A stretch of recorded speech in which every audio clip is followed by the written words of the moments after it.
Welcome everybody for another Complete Furious 2 cast.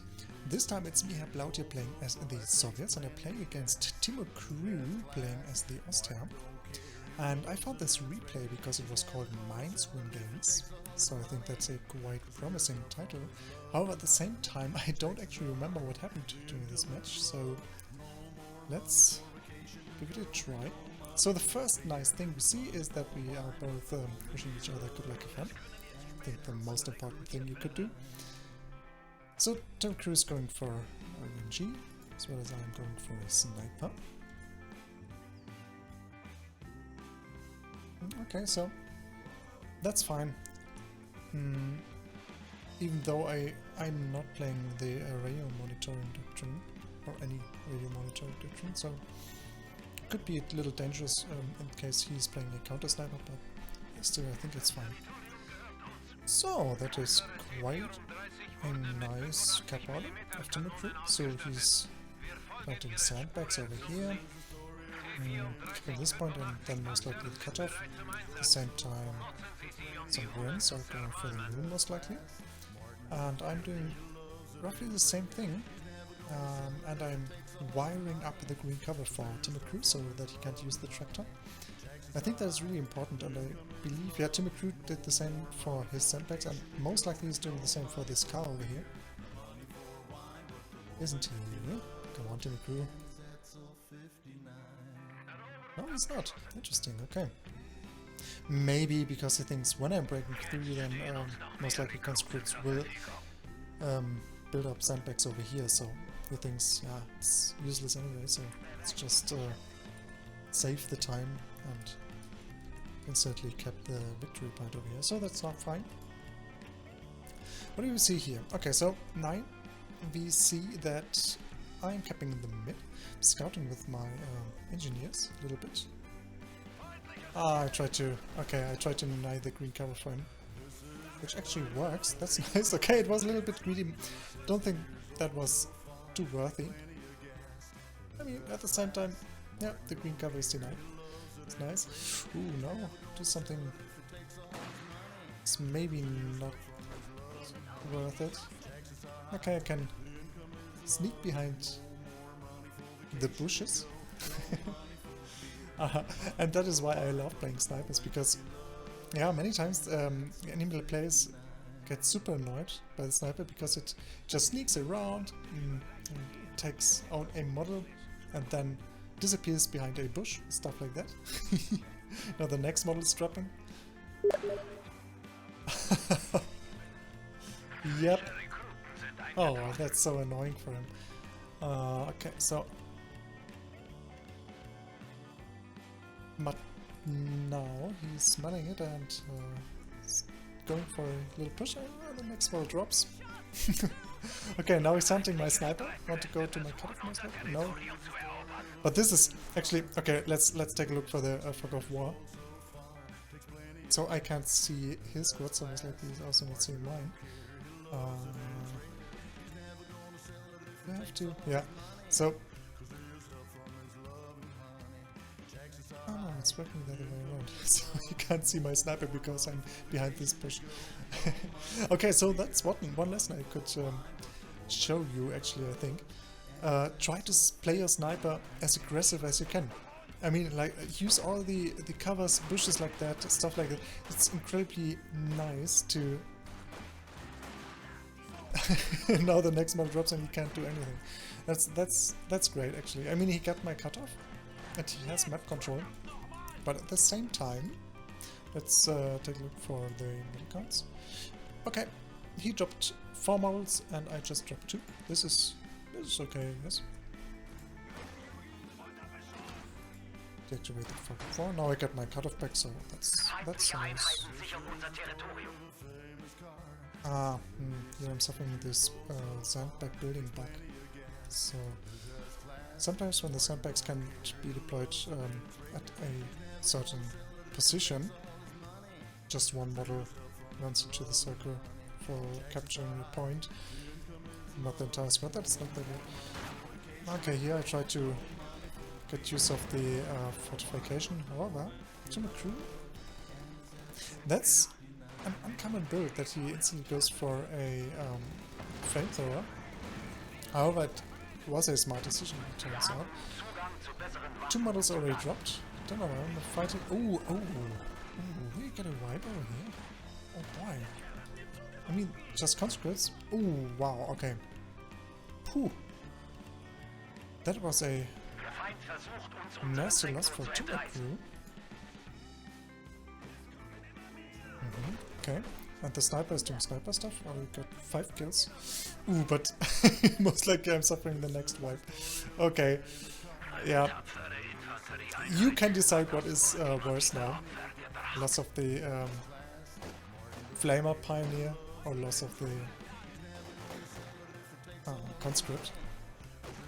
I think the Flamer Pioneer was actually more worth it because there was a lot of moon at this very moment. Okay, no. Ooh. Why did I decide to engage here? Okay, that's better. Okay, zoom towards my viewer. That's bad. So most likely I'm waiting for my sniper to get back on the field. Let's forward it a little bit. Sniper was trying to save the viewer, but I think that's pointless. We will get the decap. Ooh. Okay, yeah, there's the decap. And we just heard that he is rushing a 2-2-2, which is quite a good choice against the sniper. However, at the same time, what we can see here, that is a build I really like to play. I don't know whether you can see some other YouTubers showing you that build or not. However, I think that it's quite a sturdy one, because I mean, I'm going for conscripts, but at the same time I'm going for one peanut battalion with PTRSs to get more use of the T1. So I'm not just building the sniper, but also PTRS penis to deal with the early 2-2-2, which is supposed to counter the early sniper, or the sniper first. And I think that is quite a sturdy build because, yeah, the sniper can do the manpower bleed. The PTRS penis can prevent the 2-2-2 of giving you too many manpower bleeds. So I think it's not too bad against Austria. At the same time, what we see here is that, yeah, he again gets my cutoff, so that is bad.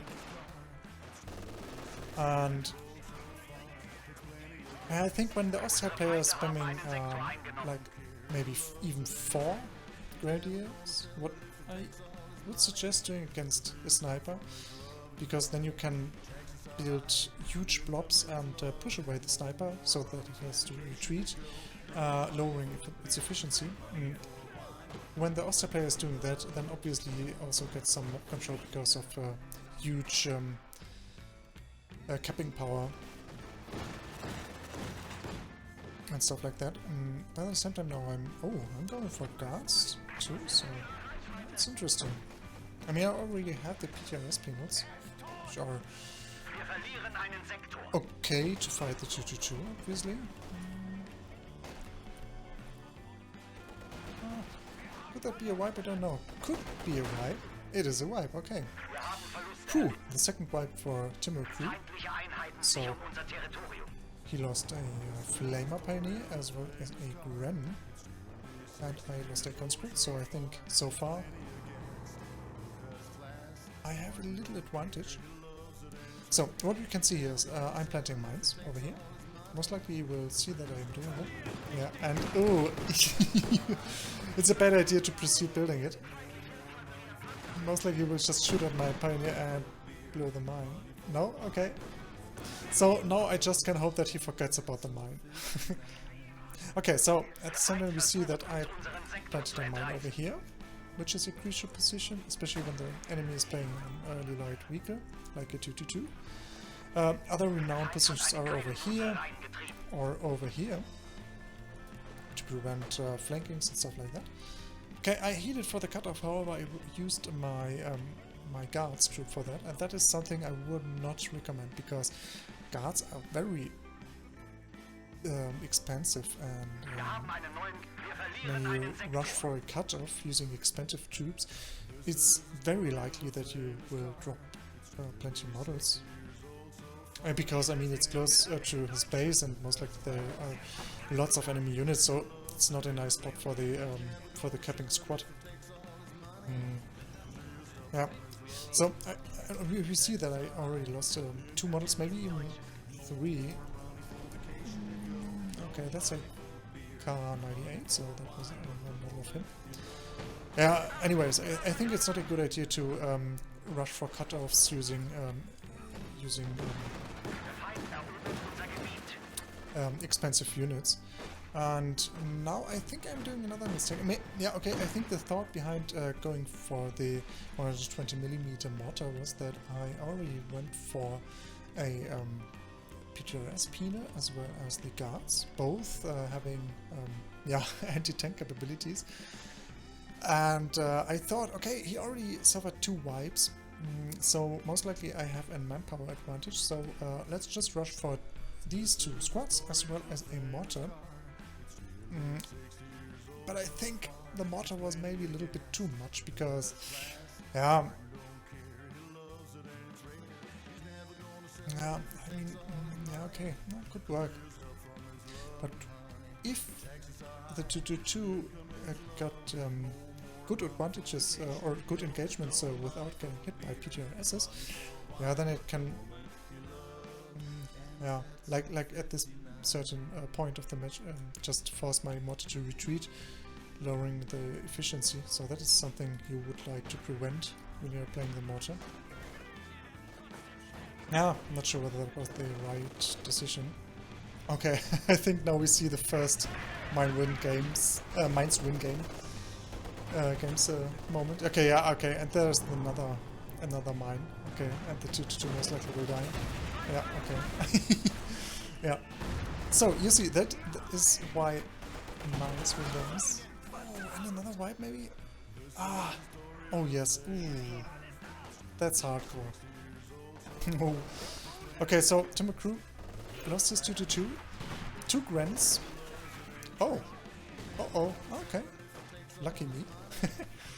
And a Flamer Pyre, so that are already quite a lot of wipes, which is really not good for him. At the same time, since he lost his Flamer Pioneer, he has a slight ammunition disadvantage.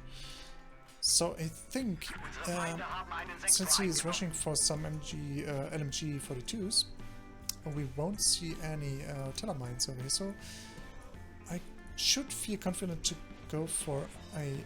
okay, it's minute 11 already, so most likely we'll skip the T70 and rush for a T34 also.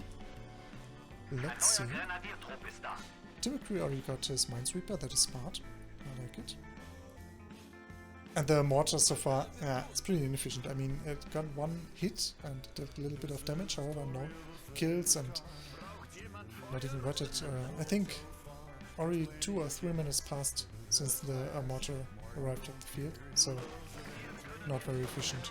That is a classical case of overextending, what I did over here, so classical mistake.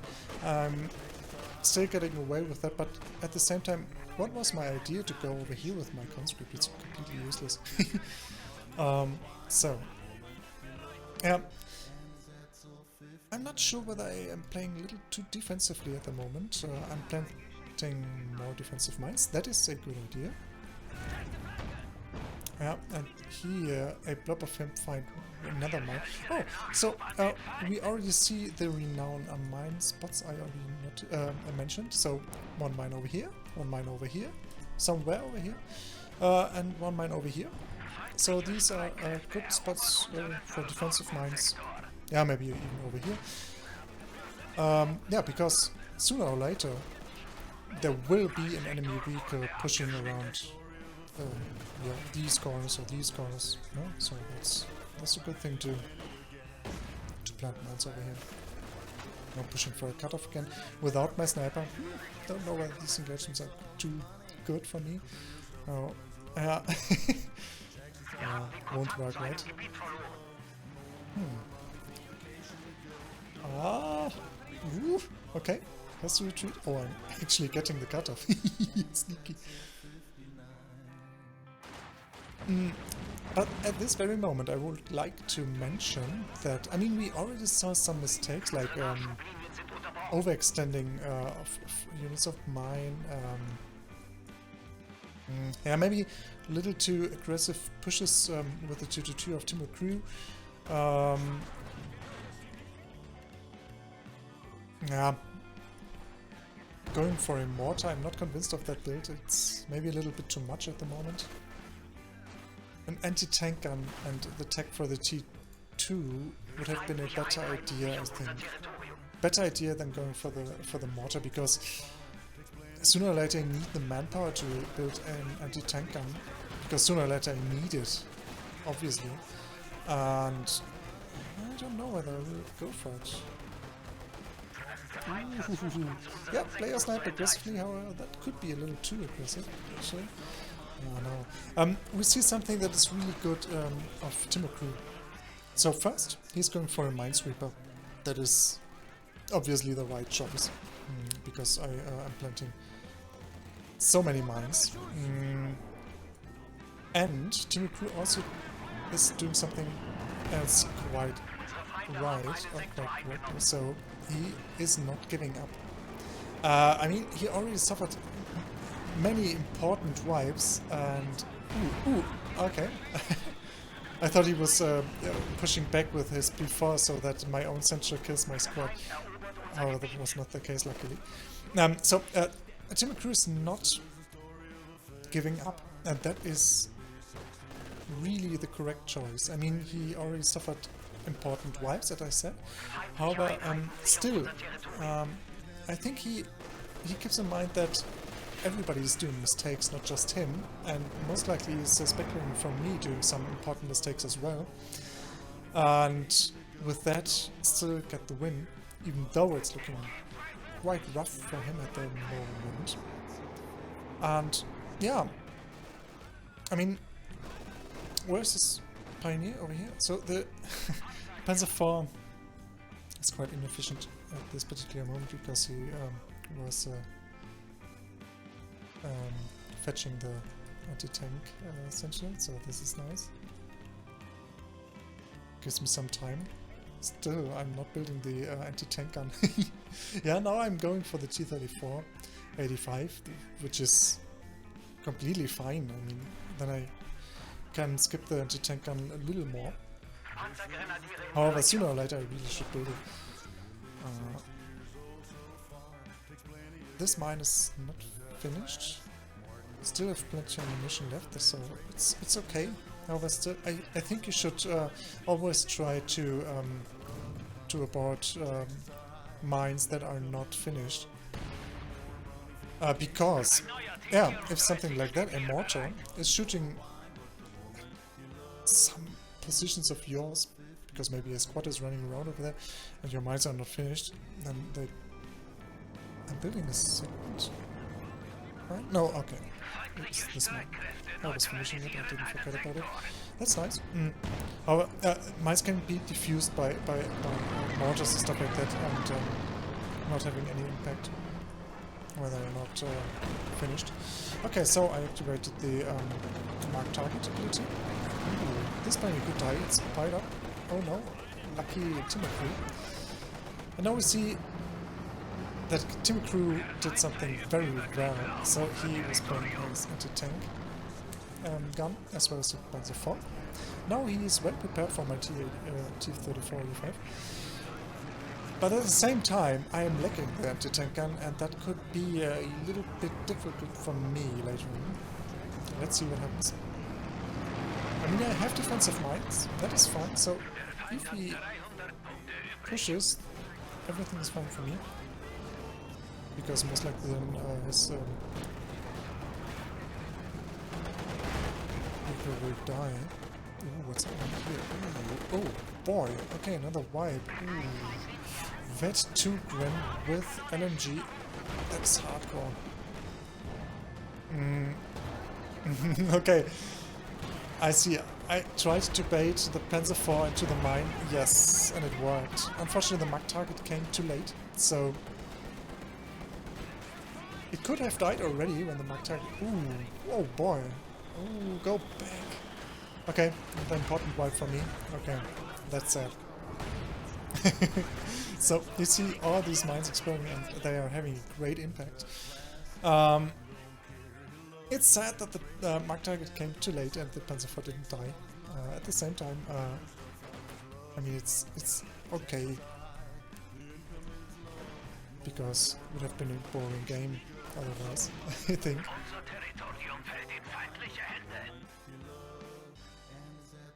So, another thing that I wanted to mention, which I saw earlier, is that every time you use the Mark target, then you get reconnaissance planes. And these are super important because I think at this very moment the reconnaissance planes were flying around over here. I was trying to figure out where the anti-tank gun is aiming at, or at which direction it's aiming at, to use my T-34 efficiently. And most likely that was why I decided to push towards here, using this pathway. Yeah, because the anti-tank gun at this very moment was facing towards the south, and I thought maybe I can bait the Panzer IV, so yeah, I think it's fine. Now we actually see, I think we see a mistake of Timo Crew. I think his intention why he was going for the Panzer Grenadiers was to give them Panzerschrecks to deal with the T-30-45 more efficiently. However, I think he should have been saving the manpower to go for the T-4, which he didn't build so far, and save for a Panther. Because, yeah, the Panzer Grenadiers actually, they suck, they are just super bad. I mean, in lower level ELOs you see sometimes builds like Panzer Grenadiers only, stuff like that, and it's definitely not the worst build when your enemy is not expecting this playstyle.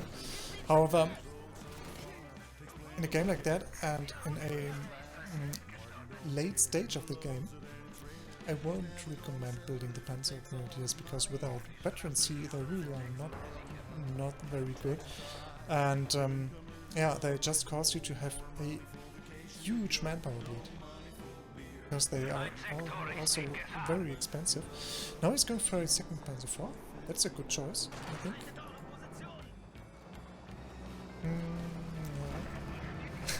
And I am still lacking the anti-tank gun. And this is an engagement. Oh wow, this is lucky me that Timo Crew didn't build teller mines. I mean, he already could have done that because he got the ammunition.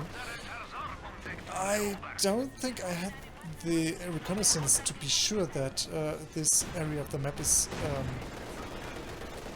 clear. That's the one thing. Another thing is that I could have been sure that there is no teller mine. I mean, I got a minesweeper. How It's over here. I don't think that I could have been sure that there is no teller mine. And if there would have been a teller mine, definitely the T-34 would have been dead. So I think that it was an incredibly risky push. It worked. Actually, he lost his anti-tank gun, so that was nice. Ooh, but still, now I'm too greedy and T-34 actually might die. No? Okay, Timo Crew is smart. He's not pushing because he, unlike me, is expecting the defensive mine over there. Now we see the power of marked targets in combination with the PRSs. Oh, the Panzer IV gets away. That's good. So at this very moment, Timo Crew was playing way better than me because he was smart enough not to push. And I did the incredibly risky and dumb push with my T-34, which is a crucial unit for me at this very moment because I am lacking the anti-tank gun. This is my only non-infantry based anti-tank unit at this moment. So I really don't want to lose this T-34. Ah! This defensive mine nearly got the wipe. Oh god, is that nice. And the Panzer IV most likely will die now. Am I? Yeah, I'm throwing the satchel. Yeah, it's there. Okay, that was a huge blow for Timocru. Nearly lost another wetted LMG Gren due to a mine. And he lost his Panzer IV, so this is really hardcore. And I got double... Oh no! His fuel. And he did get mine, so that's fine. Now I got double fuel for a short amount of time. Let's see what happens next. I mean, I think already the game is more like... Yeah. More likely. I'm just so bad today. So, yeah. I just thought, okay, most likely it's GG already, because I mean he lost so many important units already, and he was going for the Panzer Grenadiers, which are just a manpower trap for him. Yeah, and I'm having all the nice stuff I would like to have, despite from an anti-tank gun. However, despite from all these facts and the mistakes both players were doing during the match, I think we were able to see that mines win games. Over here there was one of these offensive mines where I was able to bait the Panzer IV into with my T-34. So this mine didn't just save my T-34, it also nearly got the kill of the Panzer IV, not of this particular Panzer IV, but earlier in the game. And we saw the 2-2 engaging over here, finding this mine, and then tried to escape over here, finding another mine.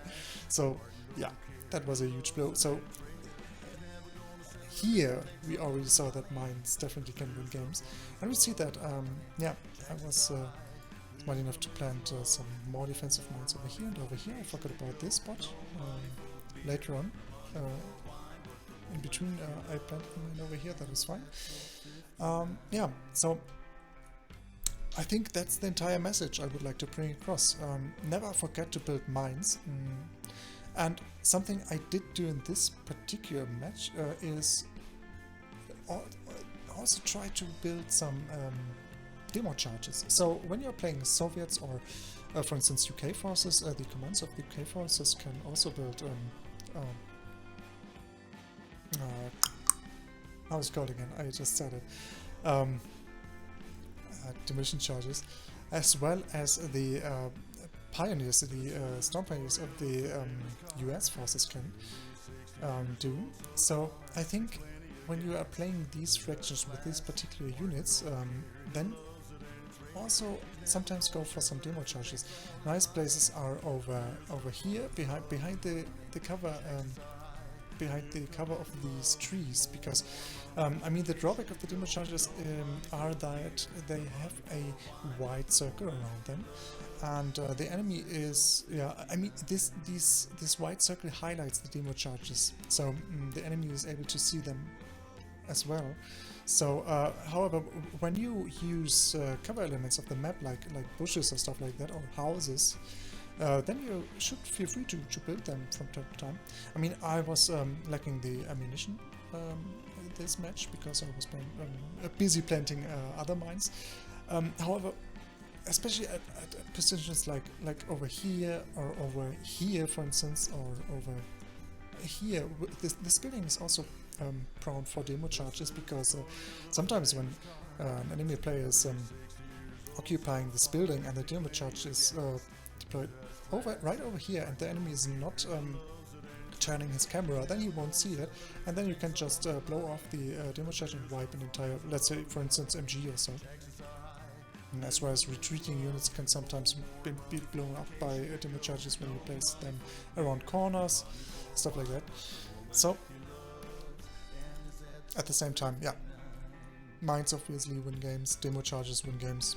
Yeah, try to use this stuff in your next games. And with that, let's say GG, well played. Timocru played really well, and yeah, good time.